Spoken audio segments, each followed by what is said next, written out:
xeer ilaaliyaha guud ee dowladda Puntland Maxamuud Xasan oo Cismaan oo maalmihii u dambeeyay ku sugnaa gudaha magaalada Boosaaso ee xarunta gobolka Bari ee Puntland una joogay howlo shaqo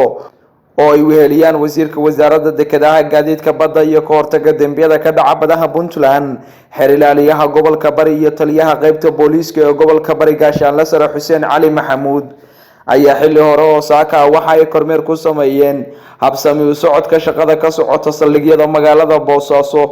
oo ay mid u kormeereen xaaladaha ay ku shaqeynayaan iyo sida ay shaqadu u socoto. dhanka kalena mas'uuliyiintan ayaa waxa ay kormeer ku tageen jeelka weyn ee magaalada Boosaaso iyagoo halkaas kula kulmay qaybo kamid ah maxaabiista jeelka ku xiran kana xog wareystay caqabadaha ku haysta jeelka. sidoo kale waxay mas'uuliyiinta la kulmeen saraakiisha gacanta ku haya jeelka weyn ee magaalada Boosaaso iyagoo ka xog wareystay xaaladda maxaabiista jeelka ku xiran iyo sida loola dhaqmo. dhanka kalena waxay ka xog wareysteen xaaladda guud ee xabsiga weyn ee magaalada Boosaaso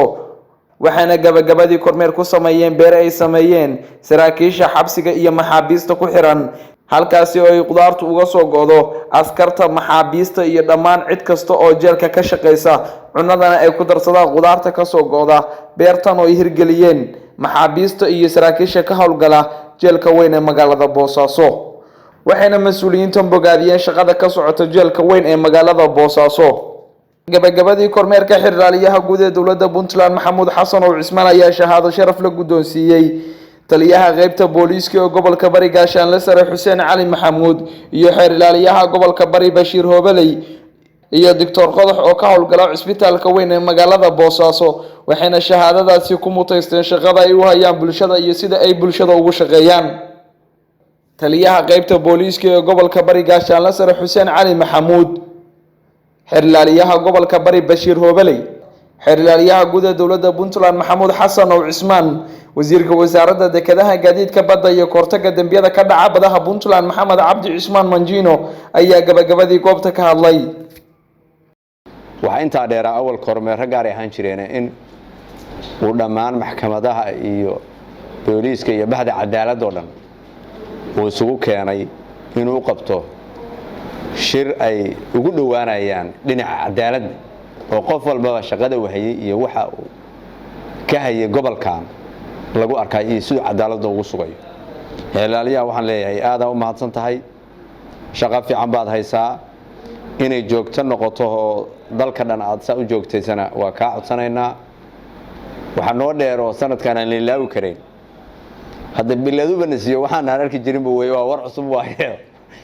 waxa weeye kulli uga mahad celinaynaa. annagu waxaan nahay team isku xiran inaanu cadaaladda sugnaan waa ballan qaadnay wixii naga tabar weynaada ama baahi keentana dawlad baan u leenahay wixii aqoon keentana loo heego cadaab weeye ixna wal baan galeyn waxaan horta ka ballan qaadaynaa shaqadu say tahay inay u socoto una socon doonto haddii la haydmo. waxaan horta ka ballan qaadaynaa inaanu cadaaladda sidii ilaahay noo faray idina noo fartay inaanu u gudano. intaan joogay waxaan soo maray gobolkan Bari waxaan soo kormeeray saldhigyada ku yaal gobolkan Bari waxaan kala soo maray xabsiga weyn oo Boosaaso. hadda socodkaygu wuxuu ahaa inaan soo arko xaaladda ay ku sugan yihiin dadka ka shaqeynaya cadaaladda iyo dadka loo soo xiray dambiyada ma heleen dadkaas cadaaladda ma heleen dadkan procedure-kii lagu soo xiray ama lagu maxkamadeynayay ama dambi lagu oogayay ma heleen. inaas waxaan fiirinayaa iyagana wax dhaliila kuma arag sharajeynaya inay noqdaan sida aan ku ballanay hay'adahaas shirar wax lagu dhisayo. waxaan u soconaa oo intaasoo dhul gaalkacyo to Boosaaso inta isku jiraan waad garan kartaan intaas dhul u soo maray sidii cadaaladda ay u heli lahaayeen qofka dhibanaha iyo qofka eedeysanaha. waxaan ugu baaqnay bahda cadaaladda oo halkan joogtay oo cid walba ka kooban haday noqoto cidda wax soo baaraysa cidda wax soo qabanaysa cidda eedeynaysa cidda xukunka ku ridaysa cidda haynaysa dhammaantood waxaanu ku ballanay oo insha Allah isku dardaaranay in cadaaladda loo qareemo. nin waliba wuxuu qabto baa lagu qiimeyn doonaa. saraakiisha hadda aan siiyay maanta shahaado sharafka waad la wadaagtaan laakiin hadda iyaga noo muuqday xogta markaan ururinay saddexdaas sarkaal waxay noqdeen dhakhtarka iyo labada sarkaal laba sarkaal oo cadaaladda iyo shaqada gobolka ka socota aan isleenahay waxay u yihiin boodhigay u yihiin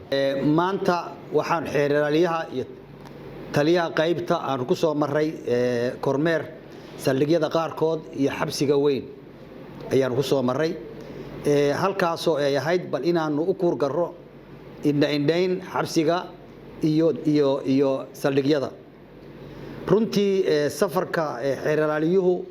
muddada uu nala joogay waanu ka mahadnaqaynaa runtii sida mugga leh oo maaragtay oo uu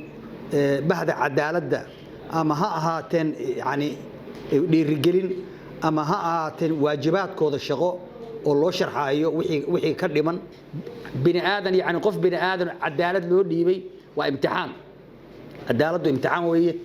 shalayna waynu ka hadalnay maantana waa ku celinaynaa waxaa laydin farayaa ama laydinkana codsanayaa inaad waxaad gacanta ku haysaan aad ka noqotaan cadaaladda u dhawaataan